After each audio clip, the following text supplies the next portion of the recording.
Seanas galredia sa cóide gael is iana is súile iana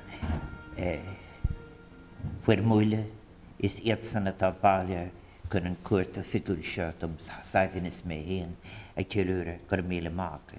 Is déim rédi gur míle máca téna sagt an duine seo a éagrú san Uachtaráin na hÉireann agus in Aotearoa san Muintir na hÉireann. May I just say, Dame Reddy, and thank you for hosting this state dinner. And as I have just said, I appreciate your organising this, hosting us this state dinner, which offered for the President of Ireland and Sabina is honouring the people of Ireland. It is a great privilege to visit your beautiful country. I visited New Zealand last about 19 years ago, in very interesting circumstances of great change. And I do want to say what a great privilege it is to be back here as President of Ireland. I thank you for your warm words of commendation of the Irish contribution to New Zealand from its very earliest connections with Europe in particular.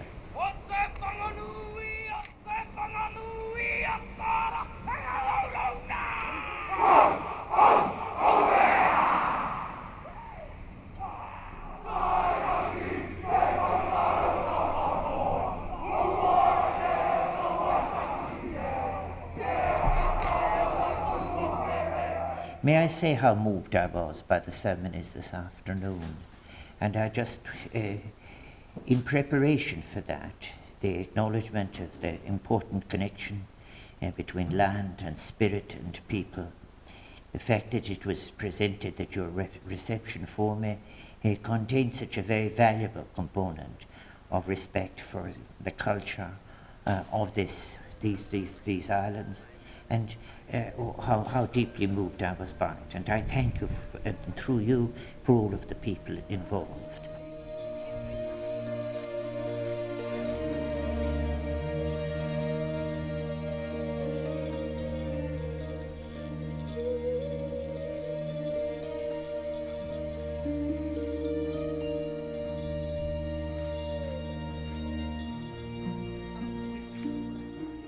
I think as well, I have to say to you that I'm delighted to be able to announce that the Irish government confirmed at its meeting yesterday that we will be opening a resident embassy in New Zealand.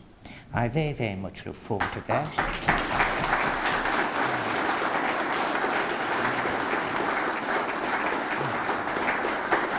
It gives us an opportunity to not only just celebrate what in fact are deep connections so far, and they are very many, very, very many. I remember being very moved by all of this 19 years ago when I was here talking about matters of culture. I actually have a different view to most people in relation to how distance is presented. It is sometimes presented rather in the text, that very famous text, The Tyranny of Distance. I actually think distance can sometimes be a great advantage. And you've had some very, very fine original thinking in New Zealand, precisely because it wasn't as buried in the failing orthodoxies of the majority in other parts of the world.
Ireland and New Zealand are friends.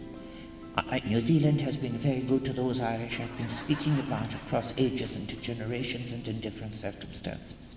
New Zealanders have come to Ireland and they find the same thing. And they keep asking questions. It's in the songs, and it's in the culture, and it's in the music. We have had burdens placed upon us. We have had, in fact, been asked to be something other than ourselves. And in both cases, people, for example, after the end of the 18th century, who have come here have crafted their own culture alongside another culture. Ireland, on the other hand, not losing our own languages, and that's why I speak it almost every day. We actually just took that other language and renovated it and won 4 Nobel Prizes in it. And that was more or less a suggestion. I think people sometimes do the same thing in relation to, the Australians had a go at doing that in relation to football, but that's for another day. But I think that I just wanted to say to all of you who are gathered here, again, if I may speak my own language, say, míle buíchas an sacht an cuina bhfuil sé baile le chéire, agus a gohaire an 15 fón sé dáir sé gom héin, me héan an tára, iad san atáid táiste linn, is cuin go grafs bánach tari don táki. I so wish you health and happiness. I thank you from my heart for turning out in such numbers and welcoming Sabina and I and the minister and all those travelling with me.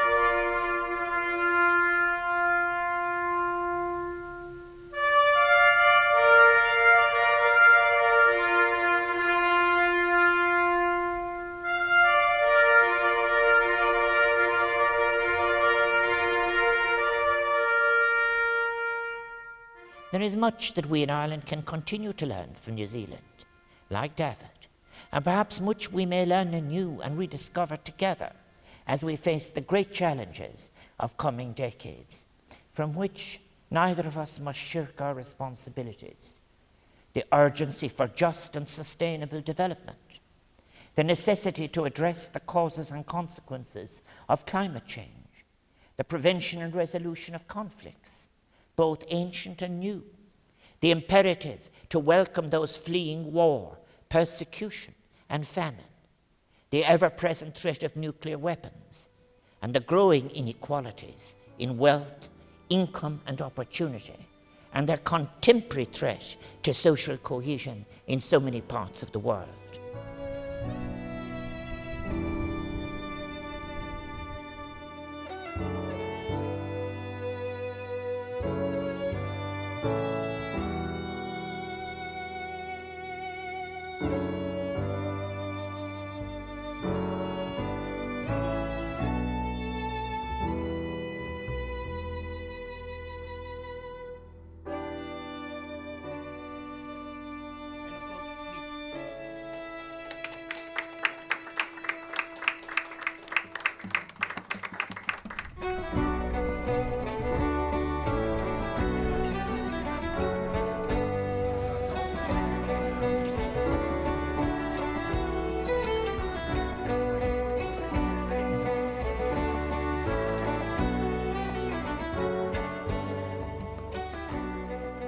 Both our nations are small, open economies, highly open to world markets, yet also because of that very openness vulnerable to changes in international commodity prices, the structure of global value chains, and the sudden shifts and shocks to capital and financial flows.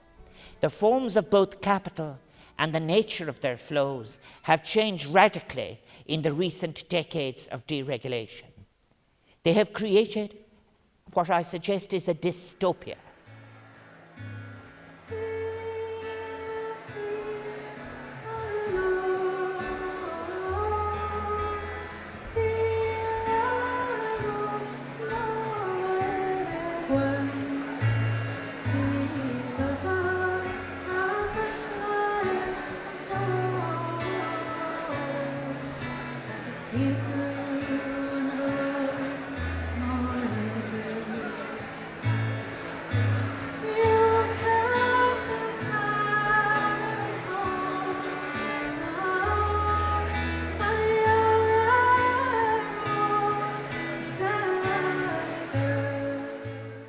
The economic forces I refer to are not natural phenomena, and neither are they inevitabilities. They are the product of negotiated institutional design and public policy. And concerted action by states acting in cooperation with each other can, as they have in the past, constrain, control, and bind such forces in the service of the common good. But it requires regulation. It is in the capital flows that are outside regulation, that are not and never were available for productive use, that the greatest uncertainties in global conditions for economies large and small are so. As we have learned in Ireland, where our productive economy stayed strong in 2007 to 12, but the speculative consequences were had to be visited on our people. The economics of the future, it will, I believe, inevitably deal with the challenges of building and securing social cohesion. More equal societies, as one study after another shows, in every part of the world, more equal societies are healthier societies. Societies with deep inequalities are neither viable in terms of a stable, cohesive citizenship, nor are they healthy societies. Wild capital can yield short-term benefits for the few, but be destructive for the many.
May I suggest that the great matters before us in the coming decade cannot be met with the ideas or assumptions of what are now failing.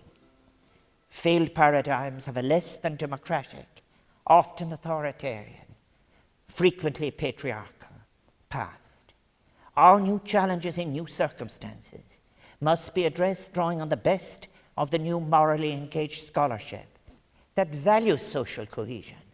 And this is something we must pursue collectively at a global level, with the same vigor and spirit with which our two countries have addressed the threat of a nuclear Armageddon. Can we, in these difficult times, I ask, summon again the same openness, admiration for new ideas, and willingness to break with old orthodoxies that Michael Davitt noted here in this country a century ago? Can we bring the same determination to share, to debate, to contest, and to constantly renegotiate sovereignty in a democratic manner shown by the peoples of Ireland and New Zealand have shown in these recent years? Can we bring the same moral clarity and ethical vision, the same courage and fortitude, the same willingness to confront unaccountable power that has been shown by the peoples of this country in declaring and enforcing a nuclear-free zone? Can we bring this freshness of thought to matters economic internationally? I ask this question of both of our peoples. How we answer such questions will determine whether we can confront and overcome the challenges of a new century. It is essential in all of this that we retain our optimism, the necessary courtesies of ethical discourse, I suggest, our will, but a good beginning might be to combine our efforts in achieving for our peoples what is little less than a new literacy on economic and fiscal matter. And all of this brings me back to that first paper in New Zealand in 1999, which was to a conference debating how we might, by defending public service broadcasting, secure and deepen the public world. That struggle continues in new conditions. And I suggest that we must not merely hope. We must imagine, we must change, and we must achieve. Gur míle maithage asach dar bhuide, mar uachtar an héin is mílam gagra, agus banach de guire dan táki, godéishiv slán, bar banach. Thank you so much for listening.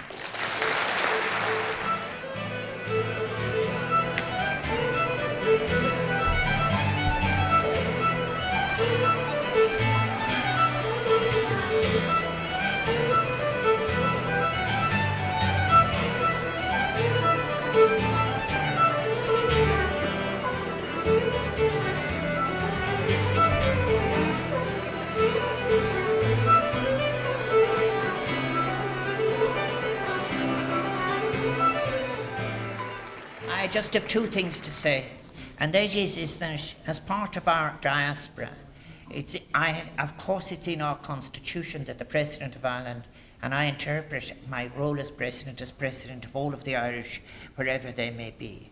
But it's also very important to thank that diaspora for their assistance to us, not just in the past, but in the present and indeed in recent times. And it will be even more important in the future.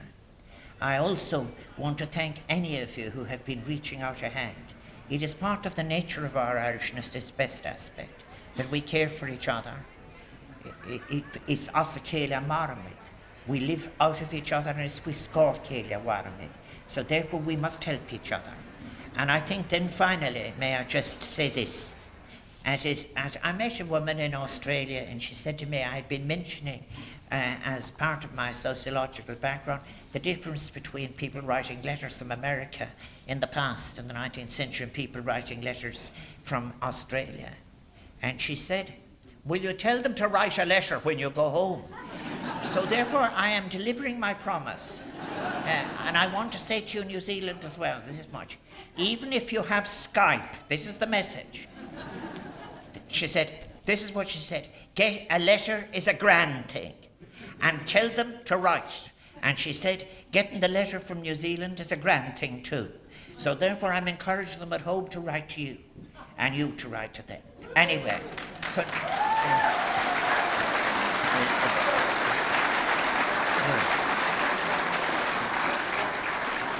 So we must restore our epistolary tradition. Is integral rada could focus good. A rish gon mila maake asacht an firkin folsha adara chevron. Mahan hain is as an mathan céile saivin, Iadsan Galerita Chastalam, and Terra ta honor son on realtish, got a mille buikas as an firkin folsha adara chevron. Thank you so much for the warmth and enthusiasm of your welcome.